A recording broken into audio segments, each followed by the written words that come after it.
3 जानेवारी क्रांतीज्योती सावित्रीबाई फुले यांची जयंती 193वी जयंतीचा दिवस आहे. क्रांतीज्योती सावित्रीबाई फुलेंबद्दल सगळ्यांनाच माहिती आहे, पण ते फक्त वरवरचं माहीत असतं. त्यांच्या कार्याबद्दल थोडक्यात फक्त आद्य शिक्षिका म्हणूनच एवढंच माहिती आहे लोकांना आणि पूर्ण आपल्या समाजाला. पण ते ते तेवढंच न महत्त्वाचं नसून तेवढंच नाही तर त्यांच्यापेक्षा त्यांचं कार्य खूप मोठं आहे. त्या एक स्त्री मुक्तीसाठी लढलेल्या एक आद्य प्रणेत्या आहे. एक पहिल्या महिला शिक्षिका तर आहेतच आहे, पण स्त्री मुक्तीसाठी त्या लढलेल्या पहिल्या त्या प्रणेत्या आहे. त्यांच्यापासून लढण्याचे आपल्याला प्रेरणा घेणाऱ्या त्या पहिल्या महिला स्त्री आहे. त्यांच्याबद्दल मी थोडक्यात त्यांच्याबद्दल माहिती सांगते. तसं तर महिलांना किंवा यांना माहिती त्यांचा जन्म मृत्यूपर्यंतच माहीत असतं, पण त्यांच्या पूर्ण कार्याबद्दल थोडं त्यांच्या जीवन कथाबद्दल मी थोडक्यात तुम्हाला सांगण्याचा प्रयत्न करते. सावित्रीबाई फुलेंचा जन्म 3 जानेवारी 1831ला सातारा जिल्ह्यातील खंडवा तालुक्यामधले नायगाव इथे एक सधन शेतकरी कुटुंबामध्ये झाला. त्यांचे वडील हे त्या गावचे एक पाटील होते आणि एक सधन कुटुंबामध्ये त्यांनी जन्म घेतला. त्यामुळे त्यांचं बालपण हे सुव्यवस्थित आणि याच्यात गेलेलं. त्यांना म्हणजे काही त्रास नव्हता, चांगल्या परिस्थितीमध्ये त्यांचं बालपण गेलेलं होतं. आणि त्या लहानपणापासूनच चुणचुणीत होत्या आणि विचारिक होत्या. म्हणजे कोणत्याही गोष्टीला असं पटकन हे न करणाऱ्या, विचार करणाऱ्या त्या होत्या.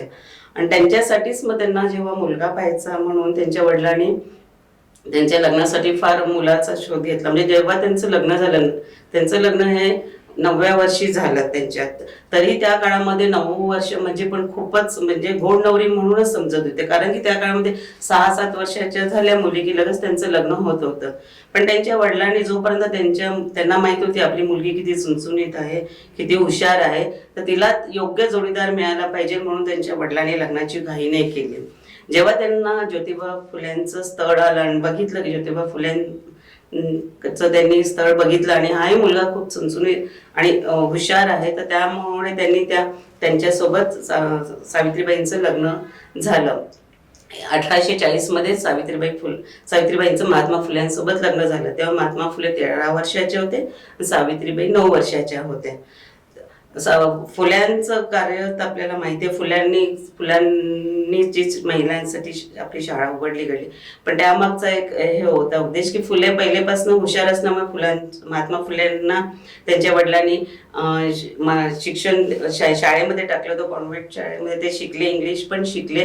आणि जेव्हा फुले समाजामध्ये फिरत होते, तर तेव्हा तिथल्या समाजामध्ये महिलांची जी परिस्थिती होती ते पाहून त्यांना फार वाईट वाटायचं. म्हणजे कुठल्याही समाजामधली असो, शूद्र, अतिशूद्र किंवा ब्राह्मण, या प्रत्येक समाजामधल्या महिलांची जी परिस्थिती होती त्यांना पाहून ते फार वाईट वाटायचं की महिला किती म्हणजे दबेल आहे, किती महिलांना सहन करावं लागतं, सगळ्या प्रकारचा अत्याचार कसा सहन करावा लागतो.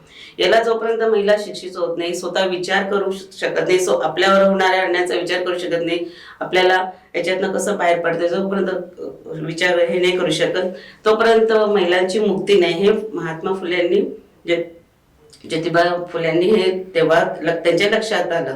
त्यामुळे त्यांना वाटलं की यामधून महिलांना बाहेर काढलं पाहिजे.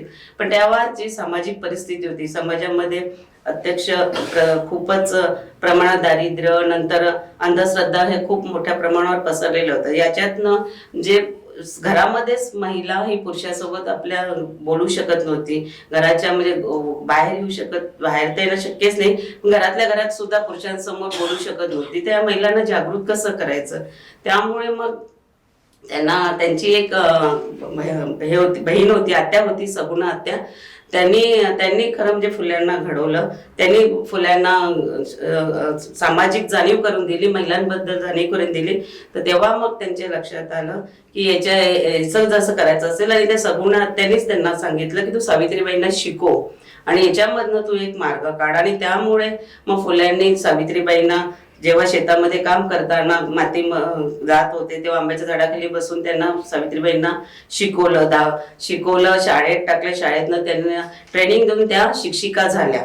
त्या किती 15-16 वर्षाच्या असतानाच त्या शिक्षिका म्हणजे शिक्षिकेचं जे ट्रेनिंग होतं ते त्यांनी घेतलेलं होतं, त्यांनी आणि सगुणाबाईंनी. आणि तेव्हाच त्या एवढ्या लहान वयामध्ये शिक्षिका झाल्या. आणि त्यांना आपण जर महिलांना शिकवायला जाऊ तर त्या समाजामध्ये आपल्याला ते करू शकणार नाही, हे ज्योतिबारावांना लक्षात आलं. म्हणून सावित्रीबाई फुले यांच्या माध्यमातून आपण महिलांमध्ये जागृती आणू शकतो, महिलांमध्ये नवीन विचार मांडू शकतो, हे फुल्यांना लक्षात आलं. त्यामुळे त्यांनी सावित्रीबाईंना सोबत घेऊन पहिली शाळा ही पुण्याला काढली. 1 जानेवारी 1848 साली भिडेवाड्यामध्ये पहिली महिलांची शाळा निघाली. या महिलांच्या शाळेमध्ये पहिल्यांदा ब्राह्मण मुलीच जास्त होत्या, ब्राह्मण मुलींना घेऊनच ही शाळा त्यांनी पहिले काढली. पण त्या काळात सुद्धा एवढं महिलांना घराच्या बाहेर काढून महिलांची मुलींची शाळा काढणं हे पण खूप मोठं धारिष्ट होतं.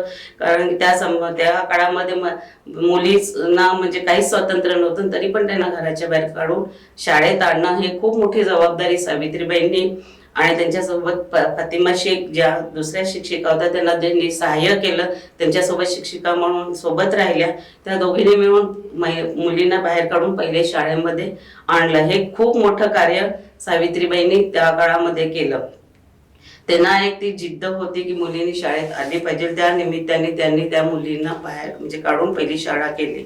महात्मा फुलेंच्या स्वप्नाला पूर्ण करण्याचं सावित्रीबाईंनी त्यांना साथ दिली.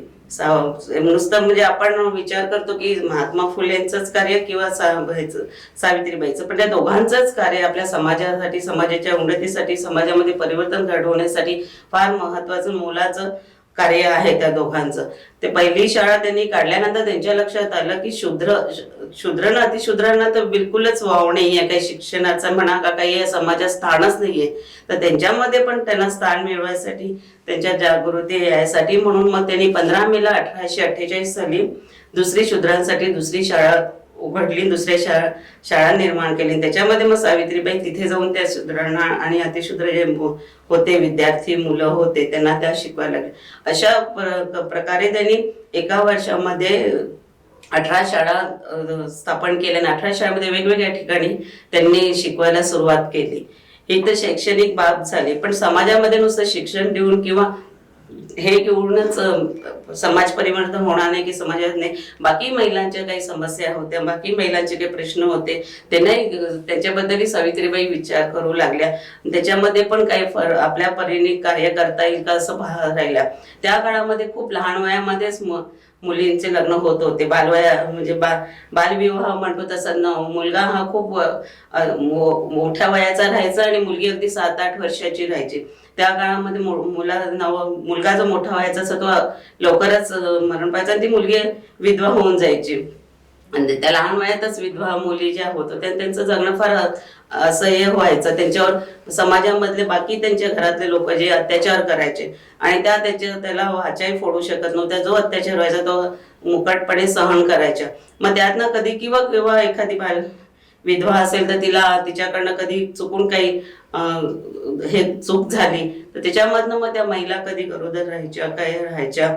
तर त्यांच्यासाठी म्हणून त्यांनी आपल्या इथे एक वेगळंच हे स्थापन केलं होतं एक बालगृह म्हणून. आणि तिथे ज्या मुलींना समाजामध्ये सांगू शकत नाही, कुणाला बोलू शकत नाही, पण त्या गरोदर राहिल्या आणि त्यांना मूल जन्म घ्यायचा तर अशा मुलींनी तिथे यावं, मुलाला जन्म देऊन कुणाला न सांगता निघून जावं. अशी सुद्धा त्या काळातली म्हणजे आजच्या काळामध्ये पण आपण कल्पना करू शकत नाही. अजूनही त्या समाजात आपल्याला ते तसं स्थान नाही देत, आपण त्या मुलींना टोचून होतो. पण त्या काळामध्ये सावित्रीबाईंनी तो विचार केला आणि त्या काळामध्ये तसं त्यांनी बालगृह काढून त्या मुलींना मदत करायचा प्रयत्न केला. अशा वेगवेगळ्या प्रकारे सावित्रीबाईंनी आपलं कार्य सुरू ठेवलं होतं. ज्योतिबा फुले होते त्यांच्यासोबत त्यांनी आपलं कार्य सुरू ठेवलं. पण ज्योतिबा गेल्यानंतरही त्यांनी आपलं हे कार्य, त्यांचं कार्य सत्यशोधक ज्योतिबा फुलेंनी जे स्थापन केलं होतं त्याचं कार्य त्यांनी ते पुढे आपलं सावित्रीबाईंनी पुढेही चालू ठेवलं. कारण की त्यांचं म्हणणं होतं सावित्रीबाईंनी, स्त्री ही एक माणूस आहे आणि तिला समाजामध्ये माणूस म्हणूनच माणुसकीनेच वागवलं गेलं पाहिजे. तिला एक माणूस म्हणून समजलं पाहिजे आणि पुरुषाबरोबर स्त्रीला पण त्याच याच्यानी तिलाही स्थान दिलं पाहिजे. ही जी त्यांची विचारधारा होती किंवा हे ते त्यांचं स्वप्न होतं, ते स्वप्न आजही आपल्याला दिसत नाही. ज्योतिबा फुले आणि सावित्रीबाई म्हणजे दारिद्र्य, शूद्र आणि स्त्रिया जो खालती जो मध्यम किंवा खालचं समाज होता त्याच्यासाठी त्यांनी ते लढले. त्यांना त्यांच्या सामाजिक परिवर्तन आणण्यासाठी त्यांचा प्रयत्न होता, त्यांची लढाई होती. समाजामध्ये जी दरी होती गरिबी श्रीमंतीची ती कमी होऊन प्रत्येकाला आपला हक्क मिळाला पाहिजे, प्रत्येकाचं शोषण हे बंद झालं पाहिजे. जे महिलांचं शोषण होत होतं, मानसिक शारीरिक शोषण जे होतं ते बंद झालं पाहिजे, ही भावना सावित्रीबाईंची आणि ज्योतिबा फुले यांची दोघांची होती. तर ते शोषण रहित समाज निर्माण झाला पाहिजे, तर ज्योतिबा फुलेंचं स्वप्नच होतं. पण त्या स्वप्नाला सावित्रीबाई पण साथ देत होत्या, त्यांच्या लढ्याला खांद्याला खांद्याला लावून त्या लढत होत्या. ज्योतिबा फुले जे कोणतंही आपलं एखादं कार्य करायचं असेल किंवा कुठला हे काम करायचं असेल तर पहिले त्या सावित्रीबाईशी चर्चा करायचे, सावित्रीबाईवर चर्चा करून त्यानंतर ते निर्णय घ्यायचे.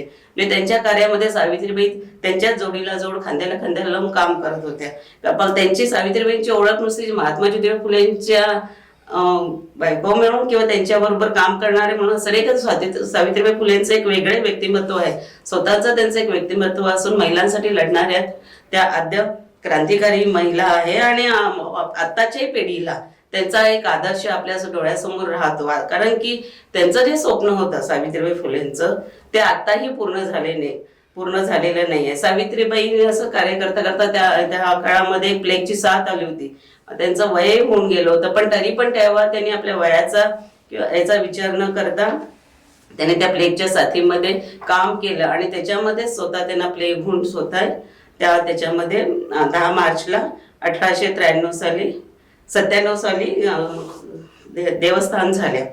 असं त्यांचं पूर्ण वर्ष त्यांचं हे कार्य आहे. त्यांनी मुलगाही त्यांना मूलबाळ नाही झालं, पण त्यांनी एक महिला होती ती गरोदर होती आणि ती जीव द्यायला जात होती, पण फुल्यांनी तिला आपल्या सोबत घेऊन आले आणि तिला मग मुलगा जो झाला तो मुलाला मग सावित्रीबाई आणि ज्योतिबा फुल्यांनीच दत्तक घेतलं, त्याचं नाव यशवंत ठेवलं आणि त्याला मग त्यांनी डॉक्टर करून आपलं जे कार्य आहे सामाजिक कार्य आहे, आपण जे समाज परिवर्तनाचं काम घेतलंय ते पुढे चालवलं पाहिजे त्यांनी, म्हणून त्याच्यामध्ये त्यांनी त्याला डॉक्टर करून त्या कार्यामध्ये पुढे मग त्यांनी यशवंत जे डॉक्टर त्यांचे दत्तक मुलगा होता त्यांनी ते कार्य पुढे करायचं काम केलं. आणि त्या ज्या प्लेगच्या साथीमध्ये सावित्रीबाईंनी काम केलं त्याच्यातच त्यांना स्वतः प्लेग झाला आणि त्याच्यातच त्यांचं देहस्थान झालं. आणि जी परिस्थिती सावित्रीबाईंनी जे पाहिलं स्वप्न किंवा फुल्यांनी जे पाहिलं स्वप्न ते आजच्याही समाजामध्ये अजूनही पूर्ण झालेलं दिसत नाही. आजही महिलांची तीच परिस्थिती आहे. आजही आपण महिलांना बघतो, त्यांचं जे म्हणलं होतं की स्त्रीला ही माणूस म्हणून बघितलं पाहिजे आणि माणुसकीने वागलं पाहिजे. आजही स्त्रीला एक उपभोग्य वस्तू म्हणून समजलं जातं आणि त्याच्यामध्ये त्या महिलेचं पूर्ण सगळ्या प्रकारचं शोषण केलं जातं, आर्थिक, मानसिक, शारीरिक आणि वयाची मर्यादा न राहता कुठल्याही वयोमर्यादेला मुलीला स्त्री म्हणा किंवा मुलगी म्हणा त्याचं हे शोषण होतच राहिले. समाजामध्ये जी समाजाची महिलाकडे बघण्याची जो दृष्टिकोन आहे तो अजूनही बदललेला नाहीये. सावित्रीबाईंचं काम 150 वर्षाच्या वर होऊन गेलं, 250 वर्ष जवळपास होईल आता. त्यांच्या जन्मतिथीला 200 वर्षाला काही वेळ नाही राहिला जयंतीला, पण तरी पण त्यांचं जे स्वप्न होतं, त्यांची जी इच्छा होती की महिलांचं स्थान काय राहिलं पाहिजे समाजात, ते आजही आपल्याला दिसत नाही. आजही महिलाला उपभोग्य वस्तू समजली जाते. काही ठराविक ठिकाणी महिला उच्चवर्गीय म्हणजे उच्चस्थानी गेल्या, काही ठिकाणी महिला बाहेर निघून स्वतंत्र झाल्या, कुठे कार्य करताय, पण ही पूर्ण समाजाची परिस्थिती नाही आहे. ते वरवरचं दिसणारं समाजातलं चित्र आहे. मग अजूनही तुम्ही ग्रामीण भागात जा किंवा गरिबी म्हणजे ग्रामीण भागात जा किंवा शहरामध्ये पण कुठल्या गरीब वस्तीत जा किंवा इथे जा, तिथे महिलांची परिस्थिती अजूनही तुम्हाला भयानक अवस्थेतच दिसते. तिलाही अजून स्वातंत्र्य असं मिळालं नाही, कुठे मत मांडायचं, कुठे काय हे करायचं अजून स्वातंत्र्य नाही, स्वतःचे विचार करू शकत नाही. कुठे शिक्षणाचा विषय आला तर पहिले मुलाला पुढे हे केलं जातं, शिकवलं जातं, मुलीला डावललं जातं. अशा आणि मुलींवर अत्याचार तर होतच राहत आहे आणि मुलींना फसवणे. आणि आजच्या तर आताची परिस्थिती आली आहे की आपल्या महाराष्ट्रामध्ये असं बघितलं गेलं, आता पेपरमध्ये आलं होतं की महिलांवर जे बहुतांश अत्याचार होतात, बलात्कार म्हणा काही म्हणा, त्याच्यामध्ये पुष्कळशे ओळखीचे लोक असतात. म्हणजे ओळखीच्या लोकांकडनंच त्यांना होतं, काही आपल्या घरातले लोक असतात, कुठले बाहेर पण ओळखीच्या लोकांकडनं त्यांच्यावर अत्याचार फार मोठ्या प्रमाणात होत असतात. मग समाजामधलं समाजामध्ये ही अशी भयानक परिस्थिती निर्माण झाली आहे, तर हे समाज कुठे चाललाय याचा महिलांनी विचार करायला पाहिजे. जे सावित्रीबाईंनी सांगितले की तुम्ही स्वतः शिका, घराला एक समृद्ध करा, घरामधली पिढी, नवीन पिढी घडवताना तिला एक वैज्ञानिक दृष्टिकोन ठेवून, अंधश्रद्धेच्या आहारी न जाता एक वैज्ञानिक दृष्टिकोन ठेवून तिला त्या पिढीला घडवा. पण त्याची परिस्थिती आताही दिसत नाही. वैज्ञानिक दृष्टिकोन किंवा नवीन विचार ठेवून न जाता आजच्या महिला या परत अंधश्रद्धेच्या आहारी जात आहे. दिवसेंदिवस अंधश्रद्धेला महत्व देत आहे. काय आहे, आणि मीडिया आणि याच्याद्वारे पण आता महिलांवर त्याचा खूप मोठ्या प्रमाणात परिणाम होतो. त्याचा विचार केला पाहिजे. जो मुलांच्या समोर आदर्श ठेवला पाहिजे तो ठेवला जात नाही महिलांनी. तर अशा वेळी आपल्या सावित्रीबाई फुलेंच्या जयंतीच्या निमित्ताने त्याच्यामध्ये महिलांमध्ये वेगवेगळ्या ठिकाणी कार्यक्रम घेऊन महिलांमध्ये जागृती आणली पाहिजे. महिलांचा खरा उद्देश काय आहे, आपल्या समोर काय आदर्श ठेवला पाहिजे आपण समाज, कारण की महिलाच ही समाज घडवू शकते. महिला समाजामध्ये थोडाफार परिवर्तन करू शकते. आणि पुरुषाच्या खांद्याला खांदा लावून महिलांनी आपल्या समाजामध्ये महिलांचे जे प्रश्न आहे, महिलांची जी स्थिती आहे ती बदलण्याचा प्रयत्न केला पाहिजे. मीडिया किंवा इतरांच्या आहारी जाऊन फक्त व्यक्तिगत विचार न करता पूर्ण समाजाचा विचार हा केला पाहिजे. कारण की जेव्हा घरामध्ये तुम्ही व्यक्तिगत असता, पण घराच्या बाहेर जेव्हा निघता तेव्हा तुम्ही सामाजिक होता, समाजामध्ये मिसळता, तेव्हा तो सामाजिक प्रश्न असतो. त्या प्रश्नांचे महिलांनी विचार करायला पाहिजे आणि त्याच्या विरुद्ध लढण्यासाठी महिलांनी जागृत राहिलं पाहिजे. नुसतं तुम्ही मीडियावर किंवा याच्यावर हे करून व्यक्त होऊन त्याचा फायदा नाही आहे. तर महिलांचे प्रश्न घेऊन हे करून तुम्ही याचं लढले, कारण की दिवसेंदिवस ही परिस्थिती खूप भयानक होत चालली आहे. समाजाकडे पाहायचा दृष्टिकोन, जे समाजामध्ये जे दृष्टिकोन निर्माण होऊन राहिला एकामेकाकडे पाहायचा, जे परंपरेने सामाजिक वातावरण होतं, मोठ्यांना आदर करणं, हे करणं, तर फार बंद होत चालले. त्याप्रमाणे ते बंद होत चालले आणि व्यक्तिगतच समाज हा निर्माण होत चालले आणि समाजामध्ये दरी पण फार निर्माण होत चालली आपल्या श्रीमंत गरिबीची त्याची. तर त्याच्यामध्ये पण प्रत्येक वर्गामध्ये 2 वर्ग निर्माण होऊन त्याच्यामध्ये पण महिलांमध्ये पण फरक होत चालले त्या 2 वर्गामध्ये. आणि खालचा आपण जो वर्ग असतो तो उच्च वर्गीयाची हे करायचं कॉपी किंवा त्याचं अनुकरण करायचा प्रयत्न करतो, पण त्याच्याने आपले प्रश्न सुटत नाही. आपल्याला काय कसलं अनुकरण केलं पाहिजे, कसला विचार केला पाहिजे, महिलांनी समजलं पाहिजे. आणि सावित्रीबाई फुले जयंतीच्या निमित्ताने त्याचं नवीन विचार घेऊन, नवीन हे घेऊन आपण त्याच्या पुढे मार्ग काढला पाहिजे. नवीन आपण त्याचा उद्देश घेऊन लढलं पाहिजे. मी एक क्रांतिकारी महिला संस्कृती संघटनेची नागपूरची संघटिका आहे. आमचा हाच उद्देश असतो, सावित्रीबाई फुले जयंतीच्या निमित्ताने महिलांमध्ये जाऊन जागृती करून आजच्या आपले महिलांचे प्रश्न काय आहे, कसं आहे, त्याच्यापासून महिलांनी कसं जागृत राहिलं पाहिजे, कसं त्याच्या विरोधात लढा दिला पाहिजे, स्वतः वैचारिक दृष्टिकोन कसा बदलला पाहिजे, विचार ऐकले पाहिजे, व्यक्त झालं पाहिजे, या गोष्टीचा आम्ही महिलांना शिकवतो. आपल्यावर जो होणारा अन्याय त्याच्या विरोधात आपण स्वतःच लढलं पाहिजे. आपण स्वतः त्याचा विरोध केला पाहिजे, कारण की तोपर्यंत आपण स्वतः उठून विरोध करत नाही आणि आपण त्याचा विचार करून विरोध होत नाही तोपर्यंत त्या अन्यायाला वाचा फुटत नाही आणि आपल्याला त्याचं वाचा फुटत नाही आणि फुटल्याशिवाय आपल्याला त्याचा न्याय मिळत नाही. त्यामुळे कोणावरही कधीही अन्याय झाला तर त्याच्या विरोधात महिलांनी एकत्रित येऊन त्याच्या वाचा फोडून त्याचा विरोध केला पाहिजे. एवढंच मी सांगते. आणि सावित्रीबाई फुलेंचं जे कार्य आहे ते लक्षात ठेवलं पाहिजे तुम्ही, आणि त्याचं अनुकरण तर शक्य नाही, आपण पण त्यांचा थोडाफार विचार करू. कारण की सावित्रीबाई फुलेंची जयंती जी आपण सगळीकडेच करतो, शाळेत होते, वेगवेगळ्या म्हणजे कार्यक्रम होतो, वेगवेगळ्या ठिकाणी कार्यक्रम होतो, त्यांना फक्त हार घालून तो जयंती ही मनवली जाते. पण नुसतं हार घालून जयंती करणं हे काही त्याच्या मागचा उद्देश नसतो ना, कारण की त्यांनी जो लढा दिला आहे तो त्यांचा वैचारिक लढा होता आणि विचारांना घेऊन लढा होता. त्यांना हार घातला की देवरूप येतं, मग आपली जबाबदारी संपते.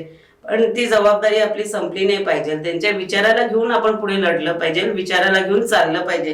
कारण त्यांचा जो विचार होता, त्यांची लढाई आजच्या काळात तर खूप भयानक झाली आहे. त्या लढाई घेऊन लढवून त्याचा न्याय मिळणं, कारण की आताचा समाज खूप अंधश्रद्धेच्या आहारी जात आहे आणि त्याच्यात राहत आहे ना. आपले काय मुख्य प्रश्न आहे त्याच्या समाज महिला काय कोणी त्याचा विचार नाही करत.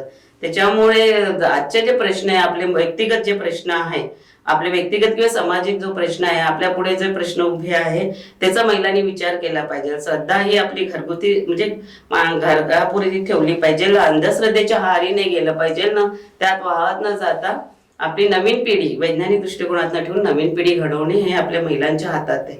आज जे आपल्याला शिक्षण मिळत आहे, नवीन शैक्षणिक धोरणानुसार जे आता नवीन शिक्षण पद्धती जी आली आहे, त्या पद्धतीमध्ये तर आपल्याला जुन्या पारंपरिक रीतीने शिक्षण हे दिलं जाते. म्हणजे त्याच्यामध्ये धार्मिक शिक्षण येऊन राहिलेलं आहे.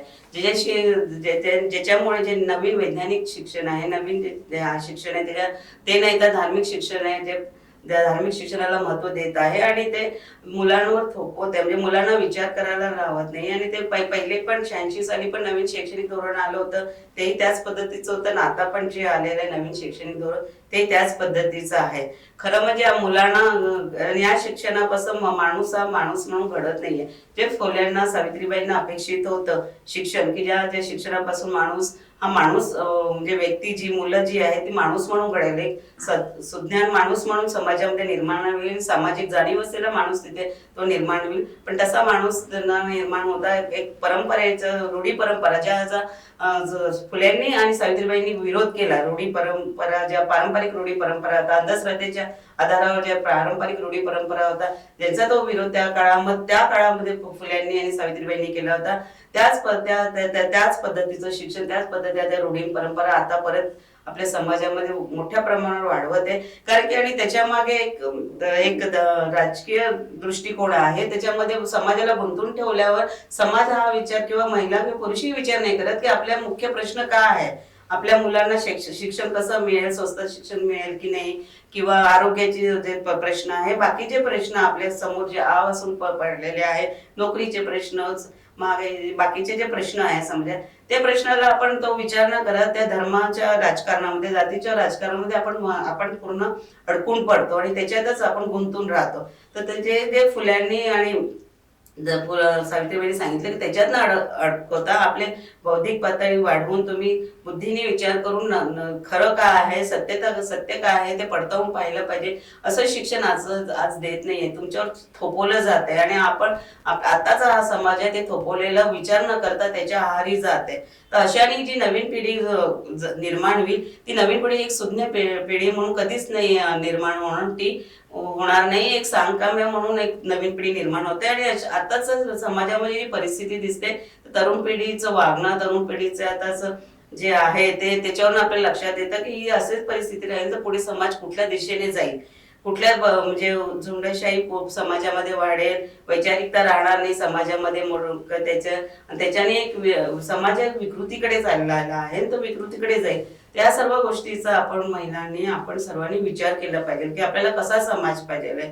एक सुदृढ समाज, एक वैचारिक समाज आपल्याला पाहिजे आहे. त्या समाजाचा निर्माण करायचा आहे. जोपर्यंत आपण स्वतः सुज्ञ होत नाही, त्या सर्व गोष्टींचा विचार करत नाही, मीडियावर काही आलं त्याच्या आहारी जातो, आपण लगेच रिॲक्ट होतो. पण याचा आपण स्वतः विचार केला पाहिजे, भौतिक पातळीवर विचार करायला पाहिजे की खरं आहे का खोटं आहे का, किती खरं आहे, खरंच हे मान्य करायचं का, या सर्व गोष्टीचा आपण विचार केला पाहिजे. आणि त्यातनं वैचारिक भूमिका आपण ठेवली पाहिजे. त्यावर हे जे सगळं आपण ठेवू, विचारता करू, तेव्हाच तो एक सुज्ञ समाज पुढे निर्माण होईल ना. आपल्या येणारी जी पिढी आहे तिला त्याचा फायदा होईल. नाही तर येणारी पिढी ही नवीन पिढी ही भयानक परिस्थितीमध्ये जाणार आहे आणि त्याच्यामध्ये एक विकृत समाज म्हणून आणि असा निर्माण होईल. तर या सगळ्या गोष्टींचा आपण विचार केला पाहिजे, या गोष्टी सर्व लक्षात ठेवल्या पाहिजेत आणि त्या दृष्टिकोनातून आपण त्याचा प्रयत्न केला पाहिजे. एवढंच मी बोलतेस आजच्या दिवशी सावित्रीबाई फुले जयंती निमित्त.